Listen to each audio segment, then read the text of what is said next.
ஜெய் ஸ்ரீ மாத்ரே நமக. ஜெய் குருதத், ஜெய் குரு பரசுராம். நமஸ்காரம். நான் கரூர்ல இருந்து வல்சலா பண்ணிக்க பிரசன்ன ஜோதிடர்.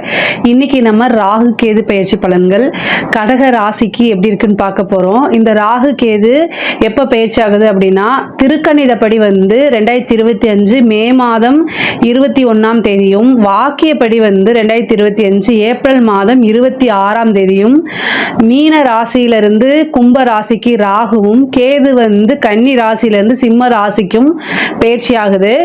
பொதுவாகவே ராகு கேது அப்படிங்கிறது வக்ர கிரகங்கள். ஸோ அதனால பின்னோக்கி தான் நகரும். இப்போ குரு சனியெல்லாம் எடுத்துக்கிட்டீங்க அப்படின்னா அவங்கெல்லாம் ஒரு குறிப்பிட்ட மாதத்திற்கு, இப்போ குரு சனியெல்லாம் 5 மாதங்கள் மேக்சிமம் வக்ரமாக இருப்பாங்க. அதுக்கப்புறம் அது வக்ர நிவர்த்தியாகி முன்னோக்கி நகர்ந்து போகும்.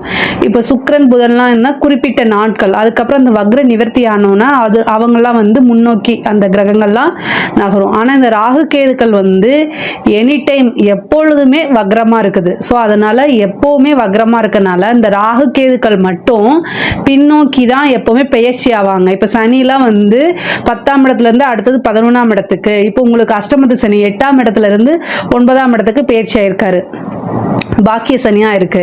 ஆனா இந்த ராகு கேதுக்கள் மட்டும் பின்னோக்கி நகர்றதுனால பாக்கிய ஸ்தானம் ராகு உங்களுக்கு பாக்கியஸ்தானத்துல இருந்து இப்ப அஷ்டமத்துல ராகு, அஷ்டம ராகுவாகவும், கேது 2ஆம் இடத்துக்கு, இவ்வளவு நாளா 3ஆம் இடத்துல இருந்துச்சு, இப்ப 2ஆம் இடத்துக்கு பயிற்சி ஆகுது. இதுதான் உங்களுடைய ராசி அமைப்பு படி ராகு கேதுடைய பொசிஷனுங்க. இப்பதான் எனக்கு அஷ்டமத்து சனி முடிஞ்சிச்சு. அதுக்குள்ள அஷ்டமத்துக்கு இன்னொரு கிரகமா அப்படின்னு நீங்க நினைக்காதீங்க. அஷ்டமத்துல கிரகங்கள் இருக்கிறது அவ்வளவு சிறப்பான நிலை இல்லைதான், நான் ஒத்துக்கிறேன். ஆனால் ராகு பார்த்தீங்கன்னா நீங்கள் சனி மாதிரி உங்களுக்கெல்லாம் ரொம்ப கஷ்டத்தை கொடுக்க மாட்டார். அது போக 1.5 வருஷம் தான். அஷ்டமத்தில் ராகு இருக்கு அப்படின்னா அந்த அஷ்டமத்தில் ராகு இருந்தால் பொருளாதார நிலைக்கு நல்லது தான். ஆனால் ஹெல்த் வைஸ் கவனமாக இருந்துக்கணும். அதாவது சனி மாதிரி ராகு செய்ய மாட்டார். ராகு யோக காரகன், சனி கர்மக்காரகன். நீங்கள் என்ன செய்கிறீங்களோ அது கர்மா அப்படியே கொடுப்பாரு, தண்டனை கொடுப்பாரு. சம்டைம் நல்லவங்களையும் சோதிப்பாரு. ஆனால் ராகு அப்படி கிடையாது. எல்லாத்துக்குமே நல்ல யோகத்தை கொடுப்பாரு. உங்கள் லைஃப்பில் நீங்கள் என்ன யோகம் நினைக்கிறீங்களோ அதை கொடுத்துட்டு போயிடுவார். ஜாலியான கிரகங்கள் தான் ராகு கேதுக்கள். உங்களுக்கு பெரிய லெவலில் டிஸ்டர்ப் பண்ண மாட்டாங்க. ஆனால் ஒவ்வொரு விஷயங்களும் நிதானமாக செய்யணும். அது இந்த சனி மாதிரி உங்களுக்கு மனவேதனையும் மன கஷ்டங்களும் வராது. அதனால் கவலைப்படாதீங்க. அஷ்டமத்தில் வந்திருக்கக்கூடிய ராகு கவனமாக இருக்கணும், சரிங்களா? உங்களுடைய பொருளாதார ரீதியாக நல்ல வளர்ச்சி உயர்வு எல்லாமே நடக்கும். ஆனால் அதே நேரத்தில் ஹெல்த் சம்மந்தப்பட்டதெல்லாம் ரொம்ப கவனமாக இருக்கணும். 8ஆம் இடத்துக்கு ராகு வரும்போதெல்லாம் நீங்கள் ஒரு ஹெல்த் இன்சூரன்ஸ், அதாவது மெடிக்ளைம் பாலிசி மாதிரியோ அல்லது லைஃப் இன்சூரன்ஸ் இதெல்லாம் எடுத்து வச்சுக்கிறது நல்லது. ஒருத்தர் கமெண்ட்ஸில் காமெடி பண்ணிட்டு இருந்தாரு. ஹெல்த் இன்சூரன்ஸ்ன்னு சொல்கிறது நான் ஏஜென்ட்டான்னு கேட்டாரு. நான் ஏஜென்ட்லாம் கிடையாது. அதாவது 8ஆம் இடம்ங்கும் போது விபத்து கண்டமாகலாம். ஹெல்த் பாலிசிங்கும் போது உடனே நீங்கள் கிளைம் பண்ணிக்கலாம். உங்ககிட்ட கையில் காசு இல்லைன்னா கூட ஏதாவது ஒரு தண்ட செலவு மாதிரி அதை நினச்சி போட்டு வச்சுருந்தீங்கன்னா அந்த டைமில் இது உங்களுக்கு யூஸ் ஆகுங்கிறதுக்காக ஒரு அட்வைஸை தானே தவிர நான்லாம் ஏஜென்ட் இல்லை. காமெடி பண்ணி வச்சுருந்தாரு. ஸோ இது உங்களுடைய நலனுக்கு மட்டும்தான் அதை நான் சொல்கிறேன். உங்களுடைய புரிதல், உங்களுடைய நன்மை.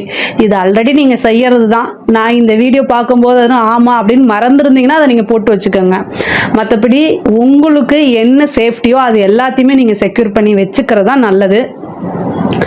இந்த 8ஆம் இடம்ங்கிறத இன்சூரன்ஸ் கிளைம், அதுக்காக தான் இவ்வளோ தூரம் நான் சொல்கிறேன். 8ஆம் இடம்ங்கிறதுல பணம் வருங்க. இந்த 8ஆம் இடத்துல பணம் இருக்குது. ஆனால் அதில் வெளியில் சொல்ல முடியாத பணங்கள். ஒன்று புதையலாக இருக்கலாம், இல்லைன்னா லாட்ரியாக இருக்கலாம், இல்லைன்னா பினாமி சொத்தாக இருக்கலாம். பட் ஆனால் பெருசாக உழைச்சி வரக்கூடிய பணம் 8ஆம் இடத்தை குறிக்காது. உங்களுக்கு 8ஆம் இடத்துல ராகு ஒரு பணத்தை கொடுக்குதுன்னா அந்த பணத்தை நீங்கள் வெளியில் சொல்ல முடியாது. அதை சீக்ரெட்டாக தான் வச்சுக்கணும். ஸோ அதனால் அதை அப்படியே வச்சுக்கோங்க. அதுதான் நல்லது. வெளியில் சொல்லிட்டிங்கன்னா அது அப்படியே போயிடும். லாட்ரி சொன்னீங்கன்னா அது கண்திருஷ்டி மாதிரி ஆயிரும். அதே நேரத்தில் இப்போ பினாமி சொத்துனா அதை நீங்கள் போய் சொல்லிட்டு இருப்பீங்களா, சொல்ல மாட்டீங்களா? சேம் அதே மாதிரி தான். ஸோ 8ஆம் இடத்துலேருந்து வரக்கூடியது வெளியில் சொல்ல முடியாத அல்லது சந்தோஷப்பட முடியாத ஒரு விஷயம். ஆனால் பணம்ங்கிறது வரும். அது அதனால உங்களுக்கு நன்மையாக தீமையான நன்மை தான், அதில் எந்த பிரச்சனையும் இல்லை. கடன் ரீதியாக இருக்கக்கூடிய பிரச்சனைகளுக்கு ஒரு சொல்யூஷன் கண்டிப்பாக கிடச்சிரும். 2ல் கேது வந்திருக்காரு, 8ல் ராகு. ஸோ அதனால் கடன் ரீதியாக இருக்கிறதுக்கு ஒரு பெரிய பிரச்சனையிலேருந்து தப்பிக்கிறதுக்கு உண்டான சந்தர்ப்பத்தை இந்த ராகுவும் கேதுவும் உங்களுக்கு உருவாக்கி கொடுத்துருவாரு. 8ஆம் இடத்துல ராகு வந்திருக்கனால ஒவ்வொரு சனிக்கிழமையும் நீங்கள் என்ன பண்ணணும்னா, சனிக்கிழமை ராகு காலத்தில் கால பைரவர் வழிபாடு பண்ணிடுங்க. இந்த கால பைரவர் வந்து எவ்வளோக்கு எவ்வளோ நீங்கள் வழிபாடு பண்ணுறீங்களோ அத்தனையுமே உங்களுக்கு அப்படியே பிளஸ்ஸிங்காக மாறும். ஏன் அப்படின்னா, ஒரு விபத்து கண்டம் இல்லை உயிர் கண்டம் இந்த மாதிரி விஷயங்கள்லேருந்து காப்பாற்றும். தலைக்கு வரது தலைப்பாயோட போச்சு அப்படிங்கிற அந்த இதில் உங்களுக்கு வந்து நிற்கும். மெயினாக இந்த காலபைரவர் வழிபாடு வந்து மாதத்தில் ஒரே ஒரு சனிக்கிழமை, அதாவது சில பேர் வந்து அந்த தேய்பிறை அஷ்டமியில் போடுவாங்க. காலபைரவரை தேய்பிறை அஷ்டமியில் போடுறது நல்லது தான். ஆனால் கடக ராசியை பொறுத்த வரைக்கும் உங்களுக்கு சனியோடைய வீட்டுக்கு ராகு வந்திருக்காரு. அதனால் சனிக்கிழமை ராகுவோடைய காலங்களில் கால பைரவரை வழிபாடு பண்ணுறது ரொம்ப ரொம்ப விசேஷம். ஏன்னா ராகு அப்படிங்கிறது காலத்தை வென்ற கிரகமாக இருக்கனால அந்த டைமில் காலத்தை வென்றவங்க யாருன்னா காளி, கால பைரவர், இவங்கெல்லாம் காலத்துக்கு அப்பாற்பட்ட தெய்வங்களாக இருக்கனால அவங்கள வழிபாடு பண்ணுங்க. சனிக்கிழமை ஒன்று நீங்கள் காளி வழிபாடு பண்ணலாம், அப்படி இல்லைன்னா கால பைரவர் வழிபாடு பண்ணலாம். இதை 2 வழிபாட்டை ரொம்ப ரொம்ப பிடிச்சி வச்சுருங்க. அதுதான் உங்களுக்கு இந்த 1.5 வருஷத்தில் நல்ல யோகத்தையும் ஏதாவது கண்டங்கள் வந்தால் தப்பிக்கிறதுக்குமே இந்த தெய்வ வழிபாடு தான் உங்களுக்கு உறுதுணையாக நிற்கும். அதனால் நமக்கு வந்து திக்கற்றவர்களுக்கு தெய்வம் தான் துணை. காலங்கள் கெட்டு கிடக்கும் போது தெய்வத்தையும் தெய்வ வழிபாடையும் பண்ணுறதுனால நமக்கு தப்பே கிடையாது. கொஞ்சம் மனநிலை வந்து வெக்ஸாகி இருக்கக்கூடியவங்க தான் வந்து கடகராசிக்காரங்க. இப்போ தான் உங்களுக்கு அஷ்டமத்து சனி முடிஞ்சிருக்குது. இந்த ராகு இதில் வந்து வழிபாடு பண்ணாலே போதுமானது. ராகு நல்ல யோகத்தையும் செய்வாருங்க. அவர் பேரே யோகக்காரகன், அதனால் பயப்படலாம் வேண்டாம். கேது 2ஆம் இடத்துக்கு வந்திருக்கனால பண ரீதியாக இருக்கக்கூடிய பிரச்சனைகள் வந்து படிப்படியாக சால்வ் ஆகும். ஆனால் பெரிய லெவலில் எதிர்பார்க்காதீங்க. இந்த ராகு வந்து எந்த இடத்துக்கு இருக்காரோ அதை வந்து வளப்படுத்தி விடுவார். கேது எங்கே இருக்காரோ அதை கொஞ்சம் சுருக்கி தான் விடுவார். அப்போ வந்து பார்த்திங்கன்னா உங்களுக்கு பண ரீதியாக இருக்கிறதெல்லாம் வந்து கொஞ்சம் கொஞ்சமாக தான் வரும். ஒரே நைட்டில் பெருசாக பணத்தை எதிர்பார்க்காதீங்க. ஆனால் வருமானம்ங்கிறது தடையில்லா வருமானம், ஆனால் கொஞ்சம் கொஞ்சமாக தான் வரும். கடன் ரீதியாக இருக்க பிரச்சனைகள் வந்து உங்களுக்கு சால்வ் ஆகும். 8ஆம் இடத்துல வந்திருக்கக்கூடிய கேது வந்து தேவையில்லாத அவமானங்கள், தீரா அவமானங்களை ஏற்படுத்தி கொடுத்துரும். அதனால் ரொம்ப கவனமாக இருக்கணும். பேசக்கூடிய வார்த்தைகளை நிறுத்தி நிதானமாக, இதைத்தான் நான் 2 வருஷமாக சொல்லிட்டு இருக்கேன். இருந்தாலும் இன்னும் கொஞ்ச நாள் வந்து பேசக்கூடிய விஷயங்களை நிறுத்தி நிதானமாக பேசுங்க. நம்ம பேசக்கூடிய விஷயம் வந்து மற்றவங்களை பாதிக்குதா அப்படிங்கிறத யோசித்து பார்த்துக்கோங்க. ஏன் அப்படின்னா, கால நேரங்கள் இப்போ இல்லைனாலும் ஒரு காலகட்டத்தில் அது வேலை செய்யும். நீ அன்னைக்கு அப்படி பேசினே இல்லை, அதுக்கு இதுதான் பழி அப்படின்னு சொல்லி வேணுங்கனே பழி வாங்கிறதுக்கு வருவாங்க. அதே மாதிரி உங்களை கஷ்டப்படுத்துறதுக்குன்னு எங்கேயோ இருந்து ஒருத்தர் வருவார். ஸோ அவங்க கிட்டேருந்து தூர விலகி போயிருங்க, அதுதான் ரொம்ப நல்லது. அதே மாதிரி தாய் வழி சொத்துக்கள், அதே மாதிரி உங்களுடைய லைஃப் பார்ட்னர் வழி, அதாவது கணவனாக இருந்தால் மனைவி, மனைவியாக இருந்தால் கணவனும் ஒருவருக்கொருவர் அனுசரித்து போகக்கூடிய காலகட்டம். அவங்க வழி சொத்துக்கள் வந்து சேரும். ஒருத்தருக்கு ஒருத்தர் ஆதரவாக இருந்து கை தூக்கி விடக்கூடிய காலகட்டமாக இருக்குது. முக்கியமாக பெண்களாக இருந்தால், கடகராசியில் இருக்கக்கூடிய பெண்களாக இருந்தால் 8ஆம் இடம்ங்கிறது பெண்களுக்கு மாங்கல்ய ஸ்தானம். அங்கே ராகு வந்திருக்கனால கணவருடைய தேக ஆரோக்கியத்தில் கவனம். அவர் என்ன பண்ணுறாரு, உங்களுடைய ஹஸ்பண்ட் வந்து என்ன பண்ணுறாரு, ஏது பண்ணுறாரு அப்படிங்கிறத பார்க்கணும். இதே ஆண்களாக இருந்தால் மனைவி கொஞ்சம் அதிகமாக செலவு பண்ணுவாங்க, அவங்கள கண்ட்ரோல் பண்ணுறது ரொம்ப ரொம்ப முக்கியம். கடகராசியில் இருக்கக்கூடிய ஆணாக இருந்தாலும் சரி, பெண்ணாக இருந்தாலும் சரி, இந்த காலகட்டத்தில் ரொம்ப ரொம்ப தேவை சிக்கனமாக இருந்து பழகுங்க. தேவையில்லாத செலவுகளை பண்ணாதீங்க, அது உங்களுக்கு ரொம்ப ரொம்ப நல்லது. கேது வந்து 2ஆம் இடத்துல வந்திருக்காரு, 8ஆம் இடத்துல ராகு. இந்த ராகு வந்து ஆன்லைன்ல இருந்து நிறைய இது வாங்குறதுக்கு உண்டான விஷயங்களை தூண்டி விடும். ஆன்லைனில் அதாவது ட்ரெஸ் வாங்குறது, வேறு ஏதாவது சம்திங் வந்து நிறைய திங்ஸ் வாங்குறதெல்லாம் தூண்டி விடும். அது தேவையில்லாத செலவுகள், அப்புறம் அது ஒரு பெரிய கடனாக கொண்டு போய் மாட்டி விட்டுரும். ஸோ அதனால் ரொம்ப ரொம்ப கவனமாக இருக்கணும்.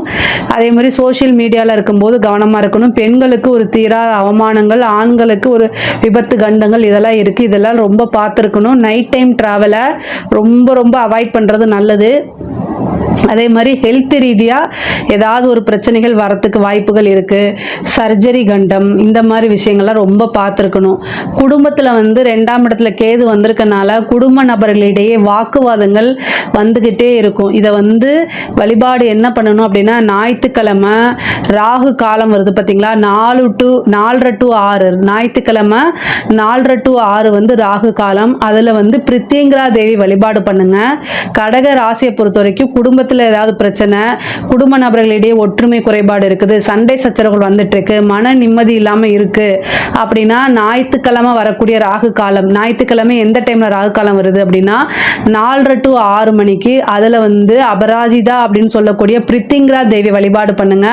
அவங்கள வழிபாடு பண்ணீங்கன்னா எந்தவித பிரச்சனைகளாக இருந்தாலும் உடனடியாக சால்வ் ஆகும்.